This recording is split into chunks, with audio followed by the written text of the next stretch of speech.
नमस्कार दोस्तों, good morning भाई लोगों, राम राम सा। NCB education hub YouTube channel में आप सभी दोस्तों का हार्दिक अभिनंदन है, हार्दिक स्वागत है।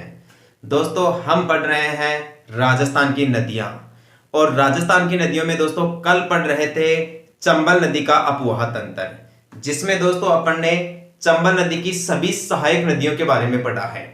जैसे काली सिंध नदी हो गई, आहू नदी हो गई, कुन्नू, सीप, पार्वती, परवन, ये और बनास।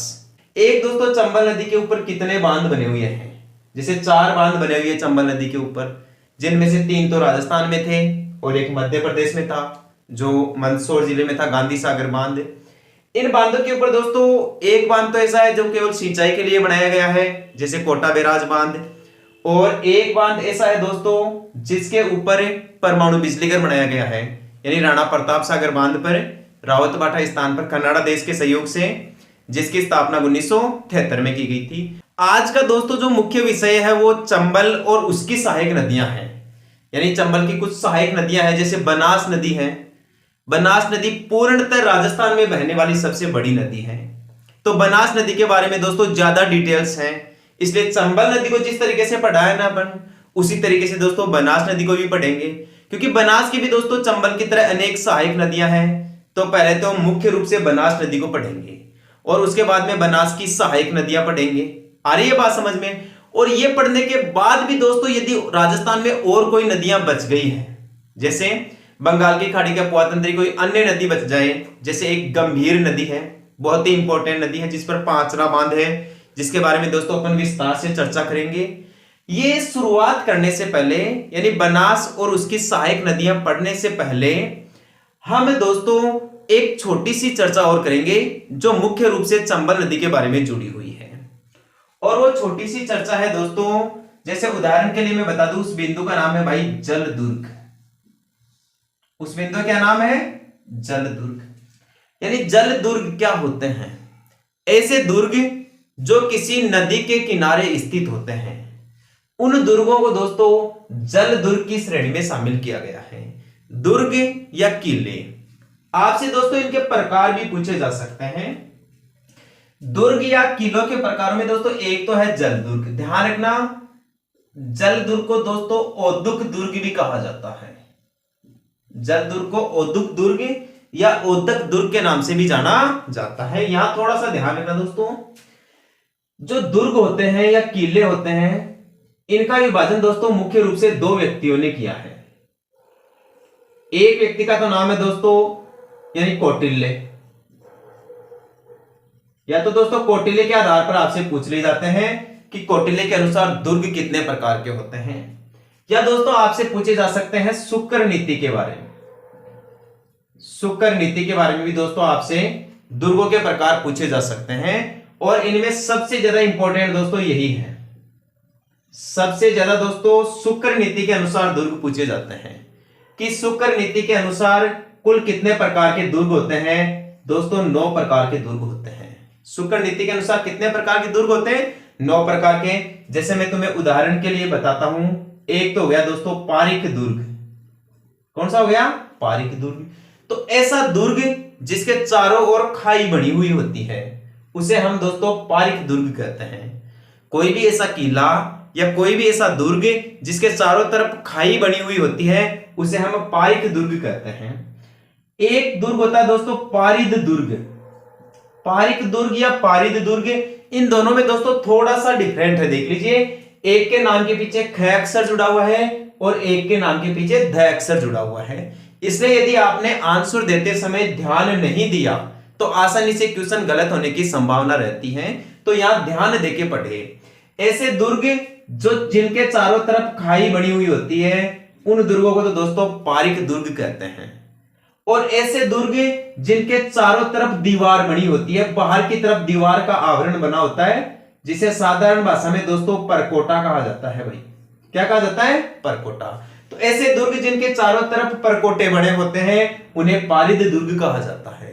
और ऐसे दुर्ग जिनके चारों तरफ खाई बनी होती है, उसे दोस्तों पारिद दुर्ग कहते हैं। एक दुर्ग हो गया दोस्तों वन दुर्ग, एक हो गया दोस्तों सैन्य दुर्ग, ये बहुत ही इंपॉर्टेंट है दोस्तों। सैन्य दुर्ग यानी सर्वश्रेष्ठ दुर्ग का उदाहरण है ये, सर्वश्रेष्ठ दुर्ग का उदाहरण है। यदि आपसे पूछ ले जाए कि सबसे बेस्ट क्वालिटी का दुर्ग कौन सा होता है, सैन्य दुर्ग होता है।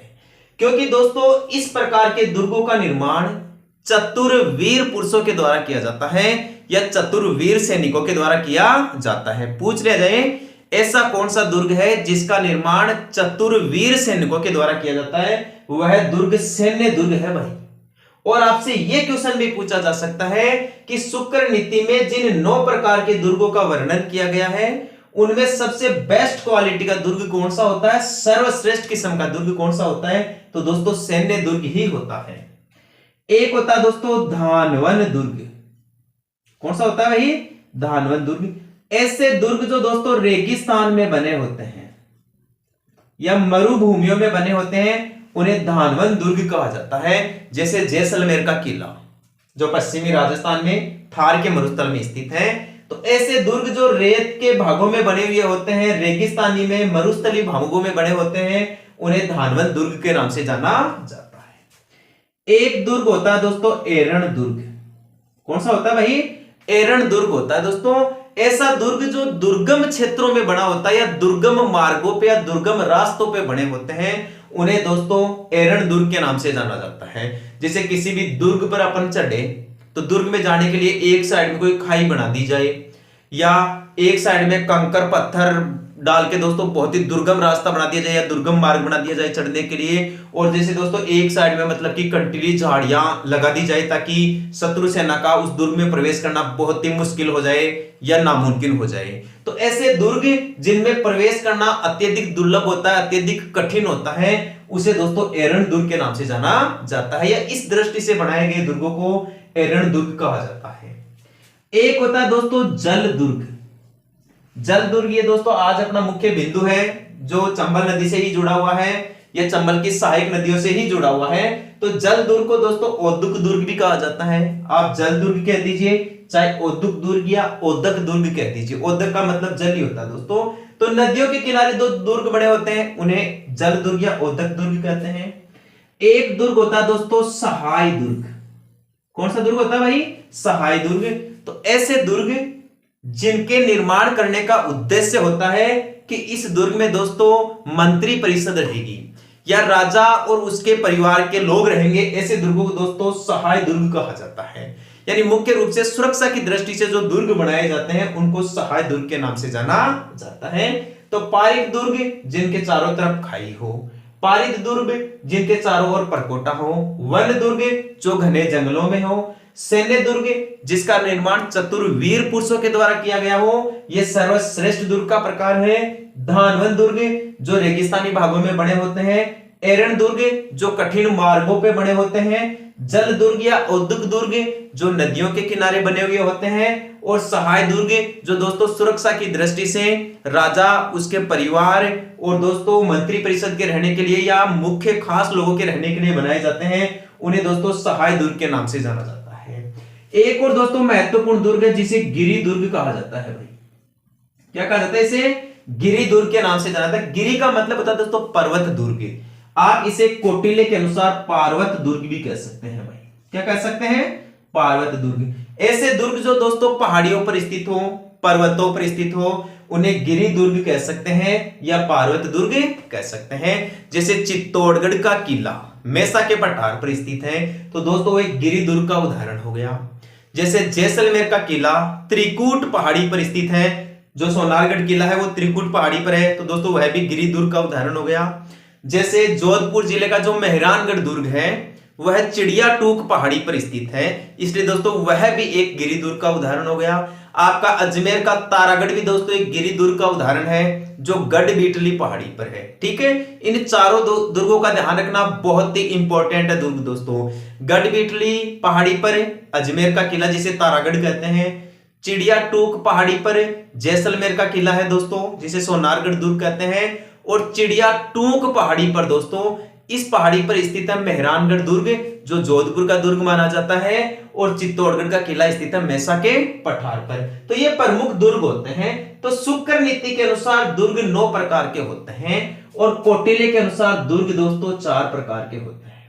कौटिल्य ने दुर्गों के कितने प्रकार बताए हैं? 4 प्रकार बताए हैं, जिनमें से मुख्य रूप से दोस्तों एक तो इसने वन दुर्ग बताया है कौटिल्य ने, एक बताया दोस्तों इसने धानवन दुर्ग बताया है, एक इसने जल दुर्ग बताया है, और एक दोस्तों इसने पार्वत दुर्ग बताया है। ध्यान रखना, थोड़े अंतर का विशेष ध्यान रखना कि कौटिल्य ने कितने प्रकार के दुर्ग बताए हैं। कौटिल्य ने 4 प्रकार के दुर्ग बताए हैं भाई। कौन कौन से दुर्ग बताए हैं? एक तो वन दुर्ग होता है इसके अनुसार, एक धानवन दुर्ग जो मरुभूमियों में बना होता है, एक जल दुर्ग जिसे औद्युक दुर्ग भी कहते हैं, एक पार्वत दुर्ग जिसे गिरि दुर्ग भी कहते हैं, और ऐसे दुर्ग पहाड़ियों पर बने होते हैं। और शुक्र नीति के अनुसार कितने दुर्ग होते हैं भाई? 9 दुर्ग होते हैं। कौटिल्य को तो जानते हो ना दोस्तों आप, कौटिल्य इसे विष्णुगुप्त भी कहा जाता है, विष्णुगुप्त, या इसी का दूसरा नाम है दोस्तों चाणक्य। इसी का दूसरा क्या नाम है? चाणक्य। और दोस्तों ये तक्षशिला का शिक्षक था, तक्षशिला विश्वविद्यालय में पढ़ता था दोस्तों ये कौटिल्य, विष्णुगुप्त या चाणक्य। और तक्षशिला वर्तमान में दोस्तों पाकिस्तान में है। कौन से में है भाई? पाकिस्तान में। प्राचीन समय के 2 विश्वविद्यालय बहुत ज्यादा चर्चित रहते हैं एग्जाम्स के अंदर, एक तो दोस्तों तक्षशिला और दूसरे का नाम है नालंदा विश्वविद्यालय। तक्षशिला और नालंदा विश्वविद्यालय। दोस्तों जो तक्षशिला यूनिवर्सिटी थी वो तो वर्तमान में पाकिस्तान में पड़ती है, यानी पाकिस्तान के क्षेत्र में बनी हुई थी। और जो नालंदा विश्वविद्यालय है वो दोस्तों भारत के बिहार राज्य में था भाई। भारत के कौन से राज्य में था? बिहार राज्य में बना हुआ था ये नालंदा विश्वविद्यालय, तो इसका भी आप ध्यान रखें। इस कौटिल्य का बारे में बता दूं मैं आपको दोस्तों, ये जो चंद्रगुप्त मौर्य था उसका प्रधानमंत्री था दोस्तों, और इसी की सहायता से चंद्रगुप्त मौर्य नंद वंश के शासक घनानंद को पराजित करके मौर्य साम्राज्य की स्थापना करता है, या भारत में मौर्य साम्राज्य का मुख्य राजा बनता है। कौटिल्य, विष्णुगुप्त या चाणक्य के बारे में एक और ध्यान रखना, इसने दोस्तों एक किताब लिखी थी कौटिल्य ने, इसके द्वारा लिखी गई किताब को अर्थशास्त्र कहा जाता है भाई।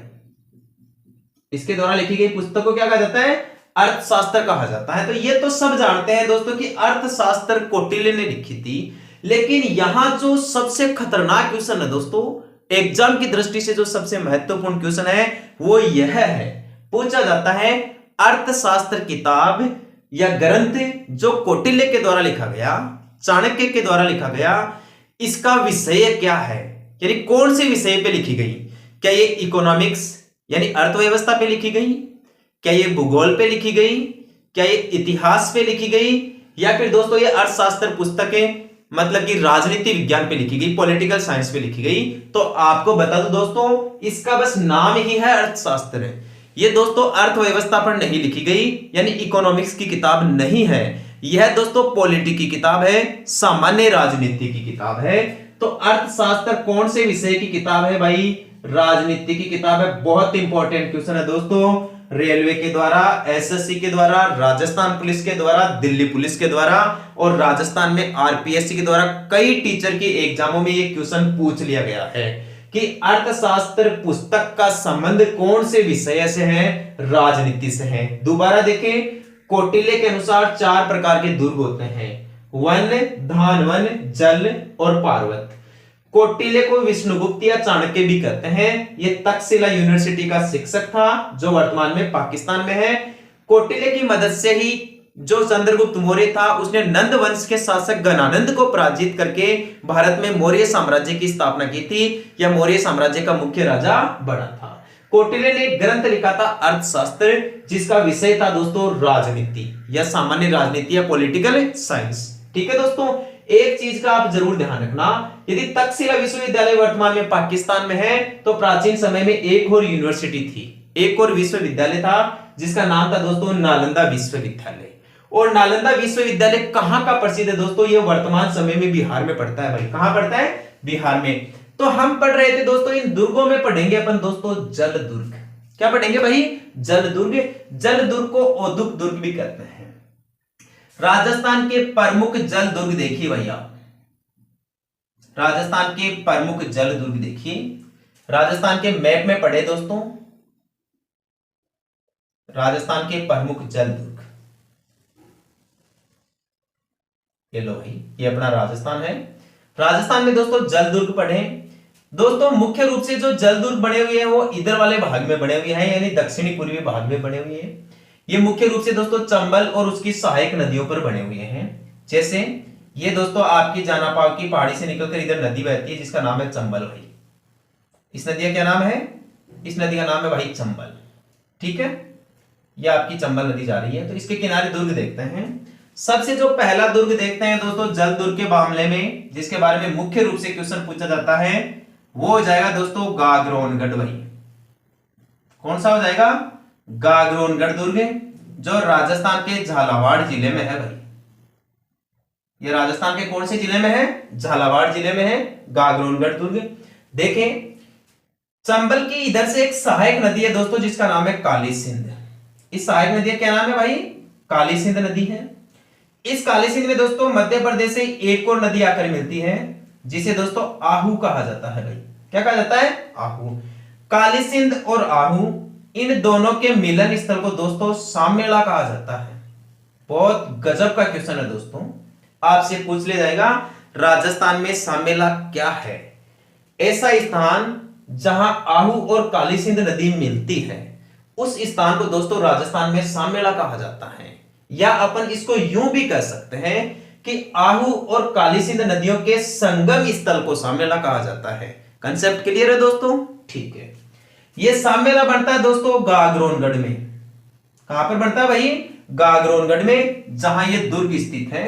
गागरोनगढ़ राजस्थान के झालावाड़ में है भाई। कहां पर है? झालावाड़ में। आहू और काली सिंध नदियों का संगम गागरोनगढ़ झालावाड़ में होता है और इस स्थान को दोस्तों साममेला कहा जाता है, दोनों नदियों के मिलन स्थल को। तो इस गागरोनगढ़ दुर्ग के बारे में पढ़े दोस्तों। गागरोनगढ़ राजस्थान में जल दुर्ग का उदाहरण है। गागरोनगढ़ दुर्ग झालावाड़ में है। गागरोनगढ़ को दोस्तों धूलरगढ़ भी कहा जाता है। क्या कहा जाता है? धूलरगढ़। पूछ लिया जाएगा राजस्थान के कौन से दुर्ग को धूलरगढ़ कहा जाता है, या राजस्थान के कौन से दुर्ग को दोस्तों गरगरागढ़ कहा जाता है? धूलरगढ़, गरगरागढ़, या फिर दोस्तों इसे डोडगढ़ भी कहा जाता है। डोडगढ़। राजस्थान के कौन से दुर्ग को डोडगढ़ कहा जाता है? डोडगढ़ अलग है, लेकिन यहां ध्यान दें राजस्थान में दोस्तों एक टोडगढ़ भी है। टोडगढ़ दुर्ग। टोडगढ़ दुर्ग दोस्तों राजस्थान के अजमेर जिले में है। अजमेर जिले का खंडित भाग है ना दोस्तों, अजमेर जिले का खंडित भाग जिसे राजसमंद अलग करता है, उस खंडित भाग को दोस्तों टोडगढ़ कहा जाता है। और यह दुर्ग दोस्तों कर्नल जेम्स टोड के द्वारा बनाया गया था। किसके द्वारा बनाया गया था भाई? कर्नल जेम्स टोड के द्वारा, इसलिए इसे टोडगढ़ कहा जाता है। तो पूछ लिया जाता है राजस्थान में कर्नल जेम्स टोड के द्वारा बनाया गया दुर्ग कौन सा है? भाई टोडगढ़ है। कौन सा है? टोडगढ़, जो राजस्थान के अजमेर जिले में है। ठीक है दोस्तों, ओके। टोडगढ़ या इस कर्नल जेम्स टोड को तो जानते हो या नहीं जानते? कर्नल जेम्स टोड राजस्थान में इतिहास का पिता है भाई। राजस्थान में इतिहास का पिता किसे कहा जाता है? कर्नल जेम्स टोड को कहा जाता है। इसने दोस्तों किताब लिखी थी जिसमें राजस्थान का इतिहास लिखा था। उस किताब का नाम था भाई the central and western Rajput state of India. The central and western Rajput state of India. यह किताब कर्नल जेम्स टोड के द्वारा लिखी गई थी, जिसके अंदर राजस्थान के इतिहास का वर्णन किया गया है। पूछ लिया जाए आधुनिक राजस्थान का इतिहास किसने लिखा था भाई? कर्नल जेम्स टोड ने लिखा था। आपसे पूछ ले भारत का इतिहास किसने लिखा था भाई? भारत का इतिहास लिखा था महर्षि वेदव्यास ने। किसने लिखा था भाई? महर्षि वेदव्यास ने। और दोस्तों यदि आपसे क्वेश्चन ये पूछ ले कि विश्व का इतिहास किसने लिखा था, तो विश्व का इतिहास लिखा था दोस्तों हेरोडोटस ने। किसने लिखा था भाई? हेरोडोटस ने। तीनों क्वेश्चन बहुत इंपॉर्टेंट है दोस्तों, परीक्षा की दृष्टि से वेरी वेरी मोस्ट क्वेश्चन है। पूछ ले विश्व में इतिहास का जनक किसे माना जाता है? हेरोडोटस को। भारत में इतिहास का जनक किसे माना जाता है? महर्षि वेदव्यास को, जिसने महाभारत लिखी थी। महाभारत भारत का सबसे बड़ा महाकाव्य है, रामायण और महाभारत ये दोनों। ठीक है। राजस्थान के इतिहास का जनक या पिता किसे कहते हैं? कर्नल जेम्स टोड को कहा जाता है। कंसेप्ट क्लियर है? आगे बढ़ूं? ठीक है दोस्तों, आ जाओ। तो यह है दोस्तों डोडगढ़। ये क्या है? डोडगढ़। और यह है टोडगढ़। दोनों को एक ही मत समझ लेना। टोडगढ़ तो दोस्तों अजमेर में है, जो कर्नल जेम्स टोड ने बनाया। एक डोडगढ़ है दोस्तों, जिसे गागरोनगढ़ दुर्ग को डोडगढ़ कहा जाता है। इस गागरोनगढ़ के डोडगढ़ के अलावा दो उपनाम है भाई। एक का तो नाम है धूलरगढ़ और एक का नाम है गरगरागढ़। ठीक है दोस्तों, कंसेप्ट क्लियर है ना। दो चीजों में दोस्तों आपके कंफ्यूज पैदा हो सकता है, दोनों के कंसेप्ट अलग अलग करवा दिए हैं। दोबारा फिर बता देता हूं। पारिक दुर्ग वह होता है जिसके चारों तरफ खाई होती है। पारिद दुर्ग वह होता है जिसके चारों तरफ दीवार होती है, चारों तरफ परकोटा होता है।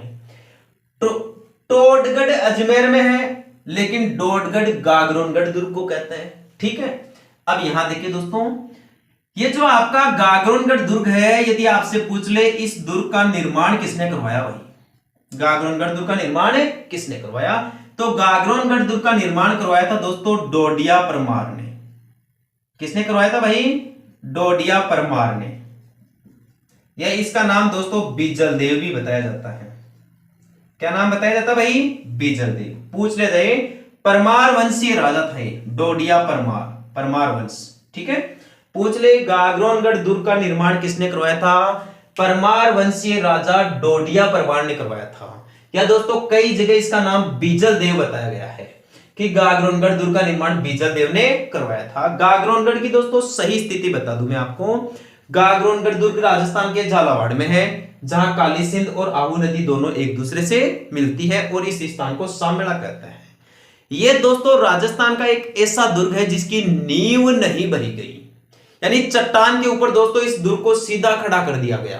तो क्वेश्चन बढ़ सकता है भाई, यह क्वेश्चन पूछा जा सकता है कि राजस्थान का ऐसा कौन सा दुर्ग है जो बिना नींव के सीधे चट्टान पे ही खड़ा हुआ है।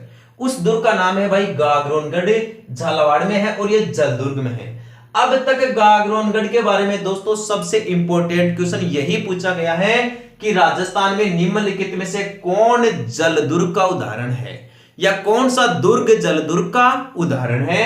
तो ऑप्शन में दोस्तों गागरोनगढ़ ही आता है ज्यादातर, मैंने तो आज तक यही देखा है। इसके अलावा जितने भी जो जलदुर्ग होते हैं वो तो मैं आपको सारे कंसेप्ट क्लियर करवा दूंगा, उसके सारे कंसेप्ट क्लियर करवा दूंगा, आपको घबराने की कोई आवश्यकता नहीं है, आप तो सभी पढ़ लो। लेकिन गागरोनगढ़ पे ज्यादा जोर क्यों दे रहा हूं मैं, इसलिए दे रहा हूं कि अब तक सबसे ज्यादा बार दोस्तों जलदुर्ग के बारे में जब कभी भी पूछा गया ना, तो दोस्तों आंसर यही मिल जाता है, बस गागरोनगढ़। तो सीधा सा इसका तो पक्का ध्यान रखना दोस्तों, इसीलिए इसको सबसे पहले भी पढ़ा रहा हूं ताकि ये जलदुर्ग तो आपके हमेशा हमेशा के लिए क्लियर ही हो जाए कि झालावाड़ का गागरोनगढ़ एक जलदुर्ग का उदाहरण है। ऑप्शन में दोस्तों जलदुर्ग नहीं है तो ध्यान रखना औदुक दुर्ग भी आएगा, पूछ लिया जाएगा गागरोनगढ़ किस प्रकार का दुर्ग है, पारिक, पारिद, सैन्य, धानवन, एरण, जल, औदुक, ऐसे आ जाएगा दोस्तों। तो जल नहीं आए ना तो औदुक दुर्ग आएगा, कंसेप्ट क्लियर है। गागरोनगढ़ दुर्ग के यदि किसी अपन एक महत्वपूर्ण राजा की बात करें तो दोस्तों राजा पीपा या संत पीपा, संत पीपा। दोस्तों ये संत नहीं थे भाई, पीपा यानी प्रताप सिंह खींची था। पीपा का मतलब क्या होता है, प्रताप सिंह खींची। प्रताप सिंह खींची दोस्तों यहां गागरोनगढ़ का राजा था। लेकिन दोस्तों अपने राजस्थान में भक्ति आंदोलन में महत्वपूर्ण स्थान रखने वाले एक संत से प्रभावित हो गए थे दोस्तों ये, जिनका नाम था रामानंद जी। क्या नाम था भाई, रामानंद जी। तो रामानंद जी इनके गुरु थे भाई संत पीपा के, या रामानंद जी के शिष्य थे संत पीपा। तो दोस्तों उनके विचारों से प्रभावित हो गए राजा, और दोस्तों इन्होंने राजपाट त्याग दिया, कहने का मतलब जो भी राजपाट था वो छोड़ दिया, अपने छोटे भाई को संभला दिया, चलदास को संभला दिया, और कह दिया कि भाई मैं तो जा रहा हूं, मैं तो सन्यासी बनूंगा, मैं तो राजकाज नहीं संभालूंगा। तो दोस्तों ये गागरोनगढ़ दुर्ग छोड़कर मतलब सन्यासी के भेष में बाहर निकल जाते हैं। तो संत पीपा के बारे में दोस्तों आपसे कई क्वेश्चंस पूछे जा सकते हैं कि वह संत जो पहले राजा था और बाद में आगे चल के दोस्तों राजस्थान में एक संत बन गया, लोक संत बन गया, उस राजा का नाम बताओ। उसका नाम है दोस्तों संत पीपा। और वो राजस्थान में कौन सी रियासत का राजा था, ये गागरोनगढ़ रियासत का राजा था। संत पीपा के बारे में दोस्तों 3 मुख्य क्वेश्चन पूछे जाते हैं। 3 तो क्या दोस्तों 4 बता देता हूं तुम्हें, ताकि किसी प्रकार का कोई कंफ्यूजन ना रहे। संत पीपा के बारे में एक क्वेश्चन तो दोस्तों ये पूछा जाता है कि संत पीपा जी की छतरी कहां है भाई, संत पीपा जी की छतरी कहां है। जहां संत पीपा जी का जन्म हुआ या जिस स्थान के संत पीपा जी राजा थे वहीं पर दोस्तों संत पीपा की छतरी है। छतरी तो जानते हो क्या होती है दोस्तों, व्यक्ति का देहांत हो जाने के बाद में या मृत्यु हो जाने के बाद में जहां पर व्यक्ति समाधि लेता है या जहां पर व्यक्ति को दफनाया जाता है या जहां पर उसका दाह संस्कार किया जाता है, उस स्थान पर दोस्तों एक स्मारक बना दिया जाता है, जो वास्तुकला का एक हिस्सा होती है या भवन निर्माण कला का एक हिस्सा मान सकते हैं। तो ऐसे निर्माण को दोस्तों छतरी कहा जाता है, यानी मृतक के स्मारक में बनाया गया जो निर्माण कार्य होता है उसे छतरी कहते हैं। तो संत पीपा की छतरी तो है भाई गागरोनगढ़ में। एक क्वेश्चन दोस्तों आपसे ये पूछ ले कि संत पीपा जी का मंदिर कहां पर है भाई। राजस्थान के जीके में बहुत बार ये क्वेश्चंस पूछे जाते हैं, घुमा घुमा के क्वेश्चन पूछे जाते हैं। कई बार छतरी के बारे में पूछ लेगा, कई बार मंदिर के बारे में पूछ लेगा, या कई बार ऐसे पूछ लेगा कि संत पीपा की गुफा कहां पर है, संत पीपा की गुफा कहां है। तो तीनों क्वेश्चन ध्यान रखें। संत पीपा की छतरी तो है भाई गागरोनगढ़ में। संत पीपा का प्रसिद्ध मंदिर कहां है, यह बहुत इंपॉर्टेंट है, यह है भाई समदड़ी गांव में। कौन सी गांव में? समदड़ी गांव में, जो राजस्थान के बाड़मेर जिले में है भाई। कौन से जिले में है? बाड़मेर जिले में। संत पीपा का मंदिर बाड़मेर जिले के समदड़ी गांव में है। इनकी छतरी गागरोनगढ़ में है और इनकी गुफा है दोस्तों टोडा। गुफा कहां पर है? टोडा। टोडा यानी टोडा रायसिंह, टोडा यानी टोडा रायसिंह स्थान, और ये राजस्थान के टोंक जिले में है भाई। कौन से जिले में है? टोंक जिले में। तो तीनों कंसेप्ट क्लियर है, ठीक है। चौथा क्वेश्चन बता दूं, जो संत पीपा जी थे दोस्तों, ये सन्यासी बनने के बाद में ये दर्जी बन गए थे, यानी कपड़े सिलने लग गए थे दोस्तों, कपड़े सिलने का काम करने लग गए थे, यानी साधु सन्यासी के भेष में अपने आजीविका कमाने के लिए। तो संत पीपा को दोस्तों जो दर्जी समुदाय के लोग होते हैं ना, दर्जी कौन होते हैं भाई? कपड़े बनाने का काम करने वाले व्यक्तियों को या श्रमिकों को दोस्तों दर्जी कहते हैं। तो दर्जी समुदाय के देवता या दर्जी समुदाय के लोक संत किसे कहा जाता है राजस्थान में? संत पीपा को कहा जाता है। दोबारा देखें दोस्तों गागरोनगढ़ दुर्ग के बारे में। गागरोनगढ़ एक जल दुर्ग का उदाहरण है, राजस्थान के झालावाड़ जिले में है। काली सिंध और आहू नदी के संगम स्थल पर है ये गागरोनगढ़, और दोनों नदियों के संगम स्थल को सामेला कहा जाता है। गागरोनगढ़ को दोस्तों धुलरगढ़ या गरगरागढ़ भी कहते हैं, इसे डोडगढ़ भी कहते हैं। ध्यान रखना, डोडगढ़ गागरोनगढ़ दुर्ग को कहा जाता है, टोडगढ़ अलग दुर्ग है।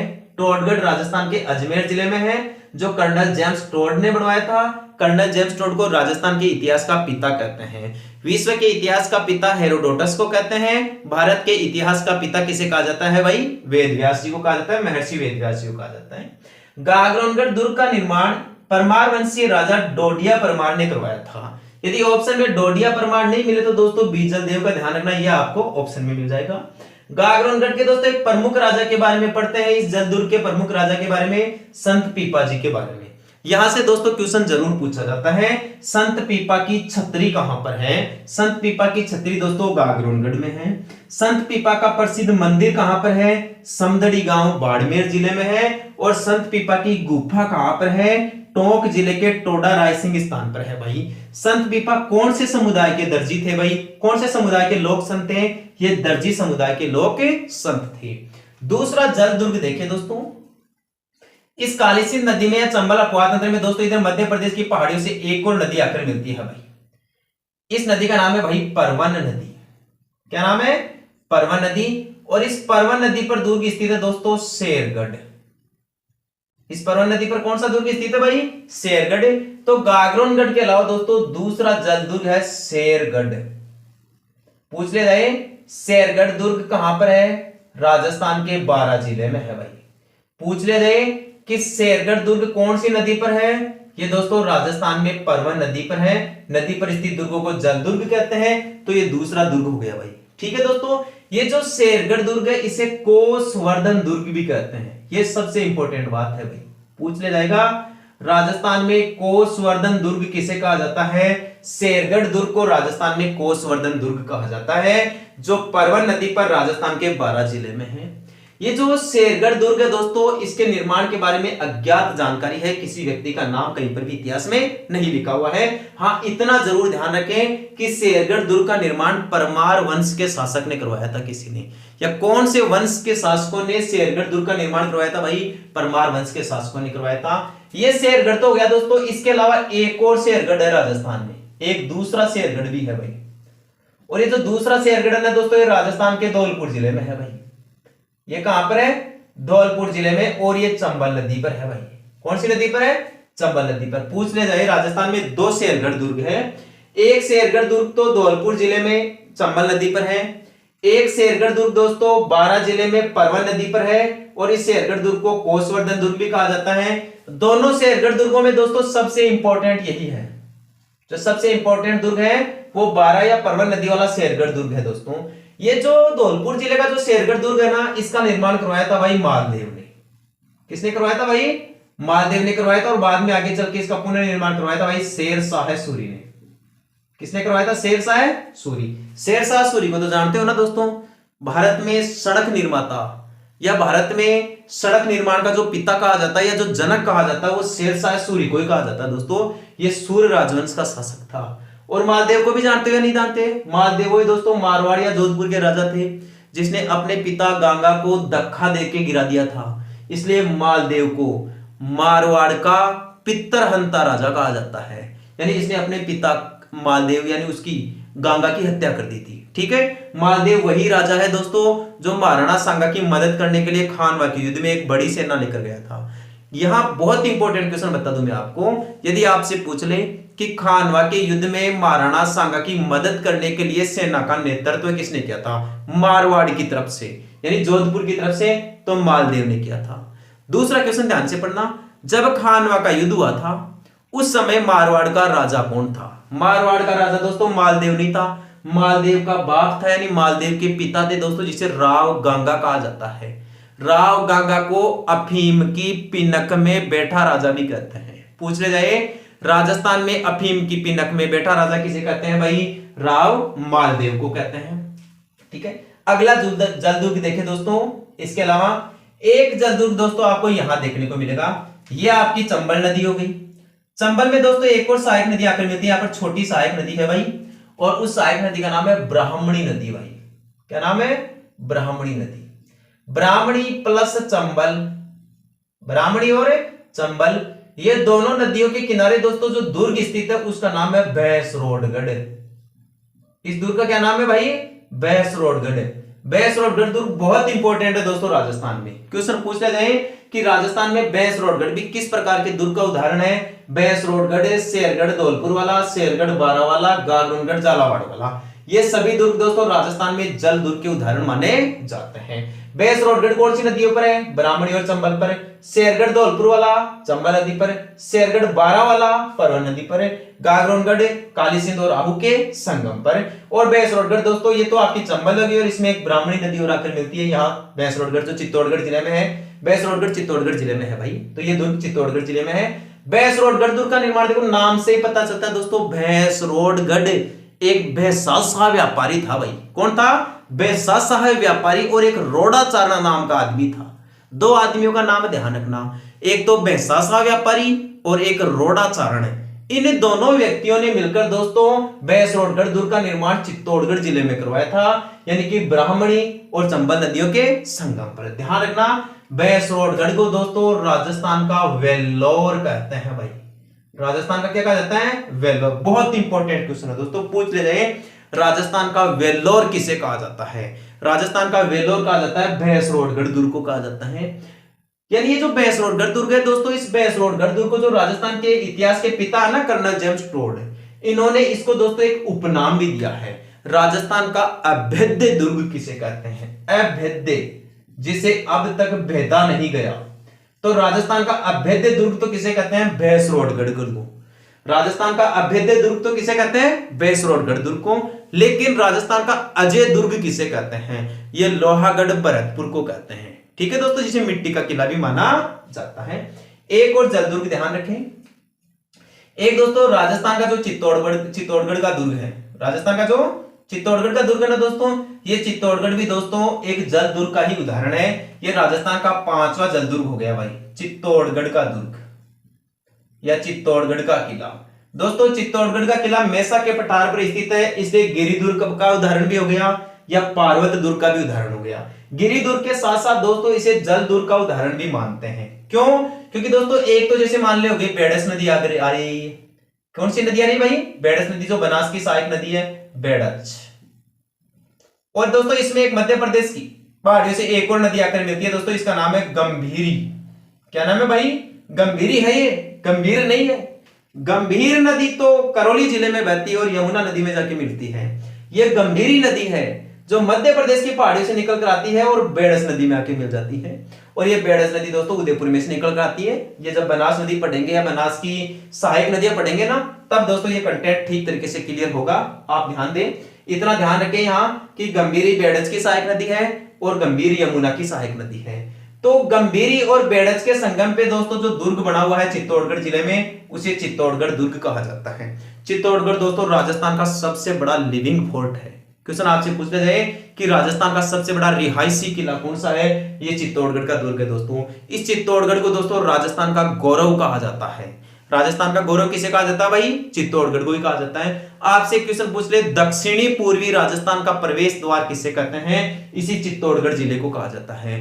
राजस्थान का उस एकमात्र दुर्ग का नाम बताइए जिसमें दुर्ग के अंदर खेती का कार्य होता है दोस्तों। वह दुर्ग दोस्तों राजस्थान में चित्तौड़गढ़ दुर्ग है। ध्यान रखिए दोस्तों, चित्तौड़गढ़ जिले का निर्माण चित्रांगन मौर्य ने करवाया था भाई।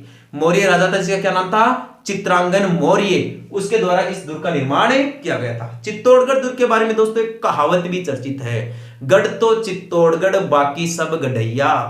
गढ़ तो चित्तौड़गढ़ बाकी सब गढ़ैया। तो दोस्तों अब दुर्ग के बारे में मैं आपको ज्यादा जानकारी दे नहीं सकता, क्योंकि दोस्तों ये अपने जल दुर्ग यानी नदियों का टॉपिक चल रहा है। यानी जो प्रमुख प्रकार के जो जल दुर्ग है उनके बारे में दोस्तों मैंने जानकारी जुटाई है।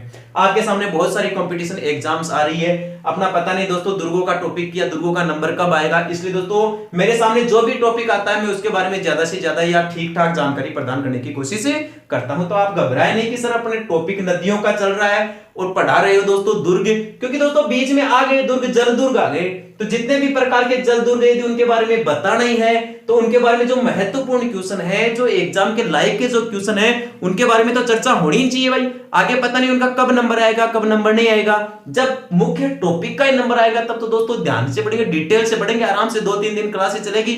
जैसे राजस्थान का अपवाद अंतर चल ही रहा है, अभी तक पूरा हुआ ही नहीं, क्योंकि दोस्तों अपन ढंग से पढ़ रहे हैं, तरीके से पढ़ रहे हैं, सभी प्रकार के कंटेंट क्लियर कर रहे हैं दोस्तों। यदि ऐसे घास काटना होता ना तो कभी कम पढ़ा जाता आराम से। अब तक तो राजस्थान की ज्योग्राफी पूरी करवा देता मैं, अरे ये बात समझ में, राजस्थान की कला संस्कृति स्टार्ट करवा देता या राजस्थान का इतिहास पढ़ाना शुरू कर देता दोस्तों मैं। तो मेरा उद्देश्य है दोस्तों ताकि आप जो भी पढ़े बच्चे उसके स्थायी नॉलेज हो सके और उसका जो नॉलेज हो दोस्तों उसका विस्तार हो सके, ब्रॉड हो सके, ठीक है। इसलिए दोस्तों मैं डिटेल से पढ़ाता हूं, ये मेरा आदत है, या ऐसे मान लीजिए ये मेरा पढ़ाने का पैशन भी है, ये मेरा शौक भी है और मुझे अच्छा भी लगता है दोस्तों, ठीक है। विद्यार्थी हित में काम करना मेरा परम उद्देश्य है, मेरा पहला उद्देश्य है। तो आप ध्यान देके पढ़े, किसी प्रकार की कोई दिक्कत नहीं होगी। जल दुर्ग दोस्तों, जल दुर्ग एक गागरोनगढ़ हो गया, एक चित्तौड़गढ़ हो गया जो बेड़ज और गंभीरी नदी पर है और चित्तौड़गढ़ जिले में है, एक हो गया शेरगढ़ धौलपुर वाला, एक शेरगढ़ बारां में हो गया, एक दोस्तों भैंसरोडगढ़ चित्तौड़गढ़ जिले में हो गया, या एक ही आपका गागरोनगढ़ हो गया, ठीक है दोस्तों चंबल नदी पर जो जल दुर्ग है उनके पढ़ने के बाद में चंबल नदी पर दोस्तों एक छोटा टॉपिक शेष और रहा है अभी तक, और उस टॉपिक का नाम है दोस्तों राजस्थान में चंबल नदी पर जो संरक्षित जीव है, या दोस्तों डायरेक्ट अपन चंबल अभ्यारण्य के बारे में भी पढ़ सकते हैं। चंबल अभ्यारण्य यानी चंबल अभ्यारण्य राजस्थान की नदियों का चैप्टर नहीं है दोस्तों, यह राजस्थान में वन एवं वन्य जीव अभ्यारण्यों का टॉपिक है। लेकिन चंबल अभ्यारण्य ऐसा है दोस्तों जो मुख्य रूप से चंबल नदी पर है। मुख्य रूप से कौन सी नदी पर है भाई? चंबल नदी पर है। किस प्रकार से है चंबल नदी पर, यहां देखिए, जैसे मान लीजिए ये अपना राजस्थान है, ठीक है, राजस्थान है, जैसे मान लीजिए दोस्तों ये पतंग के आकार का है राजस्थान, ठीक है। और इस राजस्थान राज्य में दोस्तों जैसे मान लीजिए इधर से ये आपकी नदी बह रही है चंबल नदी, चंबल नदी। तो चंबल नदी के बारे में देखिए, थोड़ा ध्यान दें। यहां चंबल नदी मध्य प्रदेश से निकलती है। कहां से निकलती है बताओ? मध्य प्रदेश में। मध्य प्रदेश में जानापाव की पहाड़ियों से निकलती है जो इंदौर डिस्ट्रिक्ट के निकट है। मध्य प्रदेश से निकलती है, ये राजस्थान के 6 जिलों में बहती है भाई, चलो राजस्थान के 6 जिलों में बहती है। और दोस्तों ये उत्तर प्रदेश में जाती है, फिर उत्तर प्रदेश में जाके यमुना नदी में मिल जाती है। तो 3 राज्यों में फैली हुई है ये नदी। तो जो आपका चंबल अभ्यारण्य है, ये चंबल अभ्यारण्य भी दोस्तों चंबल नदी पर है और 3 राज्यों में फैला हुआ है। तो राजस्थान में इसके लिए एक बहुत इंपॉर्टेंट क्वेश्चन बन सकता है दोस्तों कि चंबल नदी पर स्थित इस अभ्यारण्य का नाम बताइए या उस अभ्यारण्य का नाम बताइए जो 3 राज्यों में फैला हुआ है और मुख्यतः वो राजस्थान का है। दोस्तों राजस्थान के उस अभ्यारण्य का नाम है चंबल अभ्यारण्य और ये मध्य प्रदेश, राजस्थान और उत्तर प्रदेश में है। पहली बात तो ये राज्यों में। एक आपसे ये पूछ ले कि जो चंबल अभ्यारण्य है वो राजस्थान के कितने जिलों में है भाई। यदि आपको पता है, मैंने आपको डांग पढ़ाया था, डांग क्या होता है, डांग बताओ। यदि किसी भी भाई को याद है तो बता दीजिए डांग क्या होता है, कमेंट कर दीजिए जल्दी से। दोस्तों डांग होता है राजस्थान में धौलपुर, करौली और सवाई माधोपुर, इन तीनों जिलों में चंबल नदी के अवनालिका अपरदन के कारण जो उबड़ खाबड़ जमीन बढ़ जाती है उसके अंदर जो डाकुओं वाला क्षेत्र है उसे ही दोस्तों राजस्थान में डांग क्षेत्र कहा जाता है। तो डांग क्षेत्र में राजस्थान के कितने जिले हैं भाई, 3 जिले हैं, धौलपुर, करौली और सवाई माधोपुर। और इसके अलावा दोस्तों आप कोटा को शामिल कर लीजिए। यदि आप कोटा को भी दोस्तों शामिल, डांग में शामिल नहीं करना है, ये दोस्तों चंबल अभ्यारण्य वाले जिलों में शामिल करना है। चंबल अभ्यारण्य राजस्थान के इन 4 जिलों में है भाई। एक तो कोटा में है, सवाई माधोपुर में है, करौली में है और धौलपुर में है। शॉर्ट में याद करने का तरीका बताया मैंने तो कि चंबल अभ्यारण्य डांग क्षेत्र और कोटा में है। तो डांग क्षेत्र का मतलब ये तीनों जिले आ गए, धौलपुर, करौली और सवाई माधोपुर, और एक बस अकेले कोटा को शामिल करना है। सारे रूप में अपन दोस्तों ये कह सकते हैं कि चंबल अभ्यारण्य चंबल नदी पर स्थित है जो 3 राज्यों और राजस्थान के 6 जिलों में फैला हुआ है। 3 राज्यों में कौन से में फैला हुआ है, मध्य प्रदेश, राजस्थान, उत्तर प्रदेश में। राजस्थान के कौन से 4 जिलों में फैला हुआ है, 3 तो डांग के हैं और एक कोटा है। ठीक है दोस्तों, चंबल अभ्यारण्य को राजस्थान में दोस्तों घड़ियालों का संसार कहते हैं। किसका संसार कहते हैं भाई, घड़ियालों का संसार। आपसे क्वेश्चन पूछ ले गए कि राजस्थान में कौन से अभ्यारण्य को घड़ियालों का संसार कहा जाता है। दोस्तों चंबल अभ्यारण्य को राजस्थान में घड़ियालों का संसार कहा जाता है, ये इसका उपनाम है, घड़ियालों का संसार चंबल अभ्यारण्य को कहा जाता है। एक क्वेश्चन दोस्तों चंबल अभ्यारण्य के बारे में यह भी पूछा जा सकता है कि चंबल अभ्यारण्य की स्थापना कब की गई थी। चंबल अभ्यारण्य की स्थापना की गई थी भाई 1978 में, 1978 के अंदर की गई थी। चंबल अभ्यारण्य की स्थापना अभ्यारण्य के रूप में ये दोस्तों 1978 में, ये नेशनल पार्क या राष्ट्रीय उद्यान नहीं है। ठीक है दोस्तों, केवल अभ्यारण्य है। चंबल अभ्यारण्य के बारे में दोस्तों क्वेश्चन ये पूछा जाता है, या तो आपसे चंबल अभ्यारण्य के बारे में पूछ लेगा या दोस्तों पर्टिकुलर इस चंबल नदी के बारे में पूछ लेगा आपसे कि चंबल नदी पर मुख्य रूप से कितने जीवों को संरक्षण दिया गया है या कौन कौन से जीवों को संरक्षण प्रदान किया गया है। या तो ये चंबल नदी के बारे में क्वेश्चन पूछ के आपसे पूछ लेगा, या दोस्तों आपसे पूछेगा फिर इस चंबल अभ्यारण्य के बारे में कि चंबल अभ्यारण्य में मुख्य रूप से कौन कौन से जीवों को संरक्षण प्रदान किया गया है। तो आप 3 जीवों का ध्यान रखना दोस्तों, एक तो घड़ियाल हो गया भाई, घड़ियाल मगरमच्छ, ठीक है। एक हो गया दोस्तों, कहने का मतलब एक हो गया डॉल्फिन। डॉल्फिन, डॉल्फिन तो जानते हो ना दोस्तों, इसे गंगाई डॉल्फिन भी कहा जाता है। डॉल्फिन एक मछली है भाई, किसकी प्रजाति है, मछली की प्रजाति है। ध्यान रखना, कई स्टूडेंट्स को इस बात का ध्यान नहीं है या इस बात का अभी तक अंदाजा नहीं है कि डॉल्फिन एक मछली का प्रकार है। डॉल्फिन दोस्तों एक काइंड हार्टेड मछली होती है, कहने का मतलब इसमें बहुत ज्यादा दया का भाव होता है। जैसे मान लीजिए दोस्तों ये सबसे ज्यादा गंगा नदी में पाई जाती है, तो आप कहोगे दोस्तों चंबल में कहां से आ गई, गंगा में पाई जाती है तो चंबल में कहां से आ गई। दोस्तों ये जो चंबल है ना, ये चंबल ये अपना जल यमुना में डालती है, यमुना अपना जल गंगा में डालती है, तो गंगा में से तिर के यमुना में नहीं आ सकती है, यमुना में से तिर के यहाँ चंबल नहीं आ सकती। आराम से जलीय जीव दोस्तों विचलन करते रहते हैं, घूमते फिरते रहते हैं इधर उधर। तो दोस्तों इस गंगा नदी के अंदर भी या इस चंबल नदी के अंदर भी दोस्तों गंगाई डॉल्फिन मछली पाई जाती है। गंगाई डॉल्फिन मछली दोस्तों राष्ट्रीय जलीय जीव है भाई। क्या है, राष्ट्रीय जलीय जीव। बहुत इंपॉर्टेंट क्वेश्चन, भारत का राष्ट्रीय जलीय जीव किसे घोषित किया गया है। भारत का राष्ट्रीय जलीय जीव घोषित किया गया है दोस्तों गंगाई डॉल्फिन मछली को, या डॉल्फिन मछली को भारत का राष्ट्रीय जलीय जीव घोषित किया गया है। आपसे पूछ ले भारत का राष्ट्रीय पशु क्या है, बाघ भारत का राष्ट्रीय पशु है। आपसे पूछ ले भारत का राष्ट्रीय पक्षी क्या है, मोर भारत का राष्ट्रीय पक्षी है। राष्ट्रीय मिठाई पूछ ले आपसे दोस्तों, जलेबी राष्ट्रीय मिठाई है। राष्ट्रीय पर्व पूछ ले दोस्तों, 26 जनवरी और 15 अगस्त भारत के राष्ट्रीय पर्व हैं। राष्ट्रीय ध्वज तिरंगा हो गया, राष्ट्रीय गान जन गण मन हो गया, राष्ट्रीय गीत वंदे मातरम हो गया। तो इस प्रकार से दोस्तों राष्ट्रीय स्तर पर बहुत सारे प्रकार के आपसे क्वेश्चन से पूछे जा सकते हैं। तो पूछ ले जाए राष्ट्रीय जलीय जीव कौन सी है भाई, गंगाई डॉल्फिन है जो चंबल नदी में भी पाई जाती है। पूछ लिया जाए डॉल्फिन मछली को राष्ट्रीय जलीय जीव कब घोषित किया गया, 2008 में घोषित किया गया भाई, ठीक है। और इस राष्ट्रीय जलीय जीव के लिए डॉल्फिन मछली को बचाने के लिए, संरक्षण प्रदान करने के लिए दोस्तों अधिनियम कब बना, अधिनियम कब बना, तो अधिनियम बना था दोस्तों 2009 में।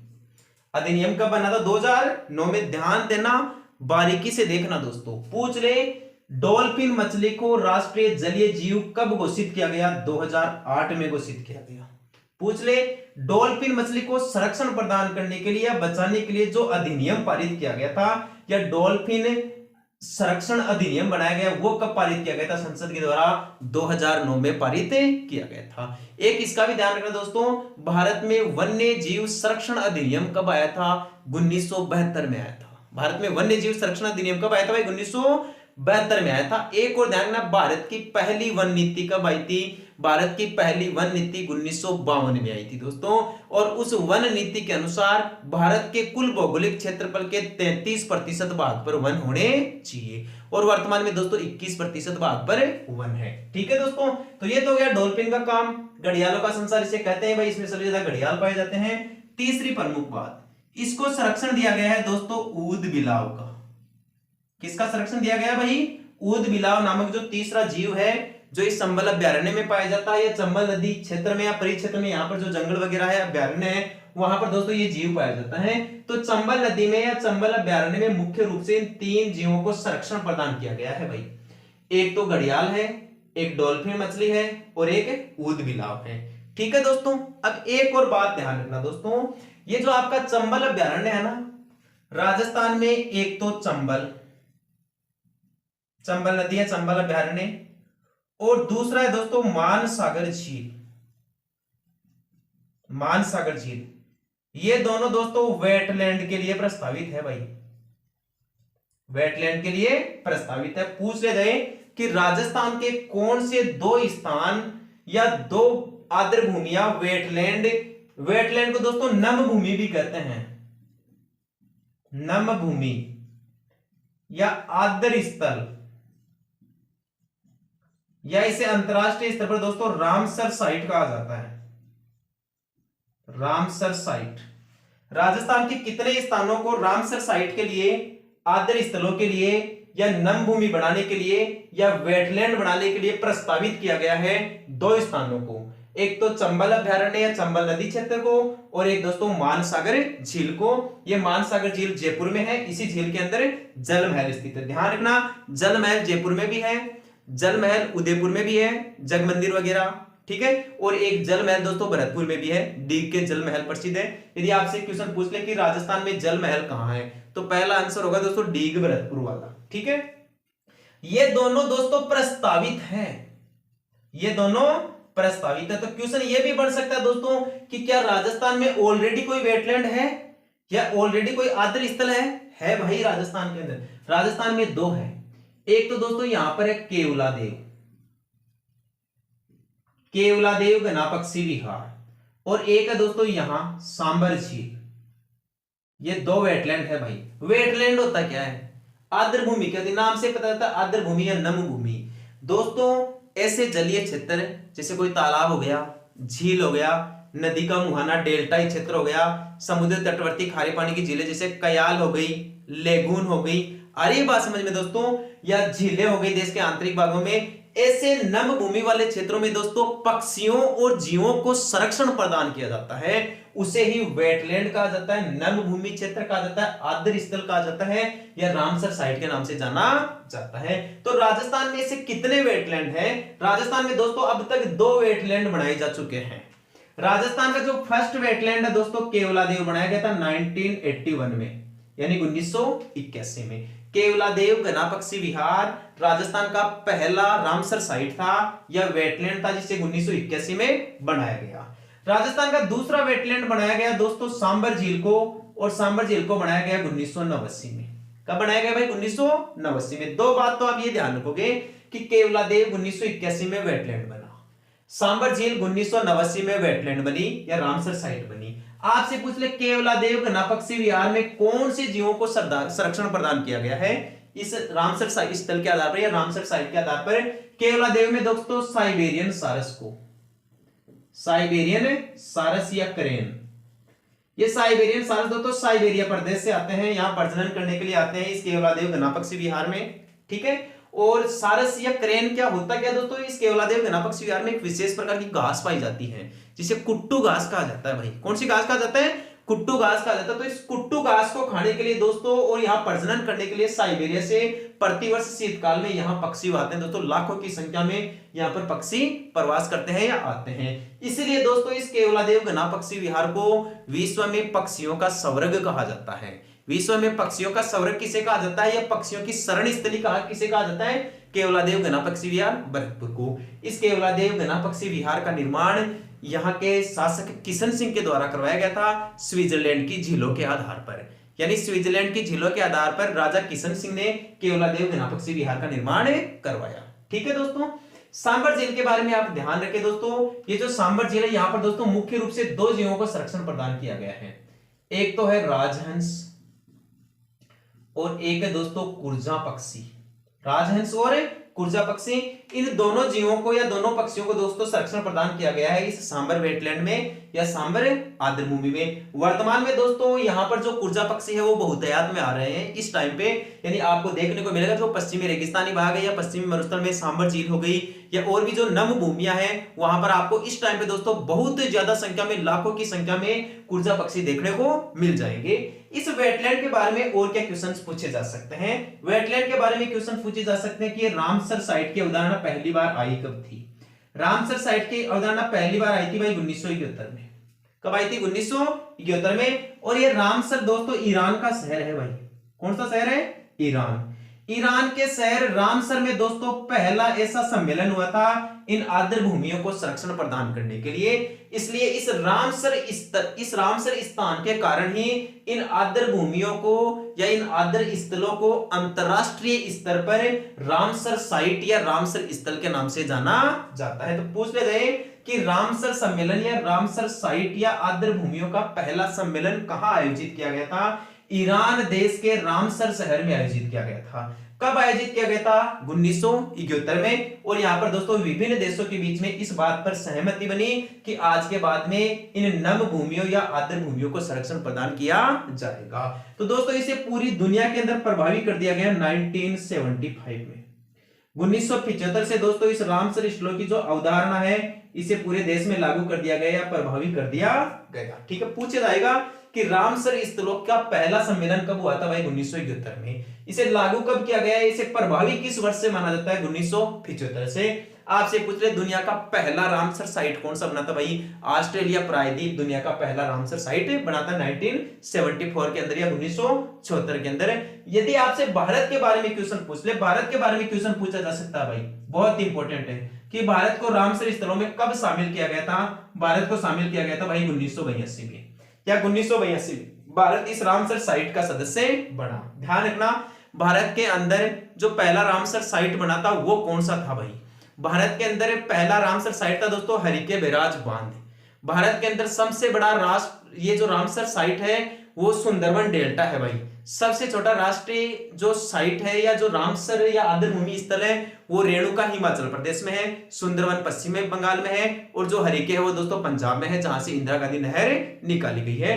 पूछ ले जाए 2021 के आंकड़ों के अनुसार भारत के अंदर कितने रामसर साइट है या कितने वेटलैंड है या कितनी आर्द्र भूमियां है? तो दोस्तों ध्यान रखना 47 आर्द्र भूमियां हैं। 2021 में भारत का 47वां वेटलैंड उत्तर प्रदेश का हैदरपुर बना था भाई। कौन सा बना था? हैदरपुर। तो दोबारा देखिए, वेटलैंड राजस्थान में कितने अभ्यारण्य वेटलैंड है या आर्द्र भूमि है? 2। पहला केवलादेव 1981 में बना, यहाँ साइबेरियन सारस को संरक्षण प्रदान किया गया और भरतपुर में है।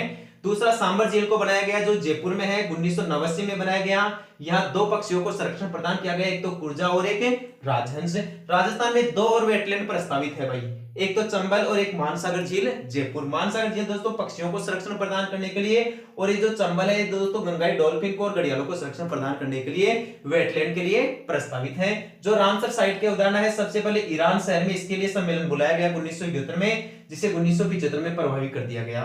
भारत इस रामसर साइट का हिस्सा बना था दोस्तों 1982 में। भारत का पहला रामसर साइट बनी थी हरिके बैराज बांध। भारत का सबसे बड़ा रामसर साइट है भाई पश्चिम बंगाल का सुंदरवन डेल्टा। भारत का सबसे छोटा रामसर स्थल है रेणुका हिमाचल प्रदेश। और आपसे पूछ ले दोस्तों कि दुनिया का पहला रामसर साइट कौन सा बना था भाई, ऑस्ट्रेलिया प्रायद्वीप बना था। या भारत में अब तक कितने रामसर साइट बनाए जा चुके हैं, 2021 के आंकड़ों के अनुसार दोस्तों 47 रामसर साइट या 47 वेटलैंड बना दिए गए हैं। 47वां वेटलैंड दोस्तों उत्तर प्रदेश में बना था, जो हैदरपुर स्थान पर बनाया गया था। आपसे यह क्वेश्चन भी पूछा जा सकता है दोस्तों कि भारत में सबसे ज्यादा वेटलैंड कहां पर है, सबसे ज्यादा आर्द्र भूमियां कहां पर है, तो दोस्तों उत्तर प्रदेश में है। उत्तर प्रदेश में लगभग 9 वेटलैंड है। ठीक है दोस्तों।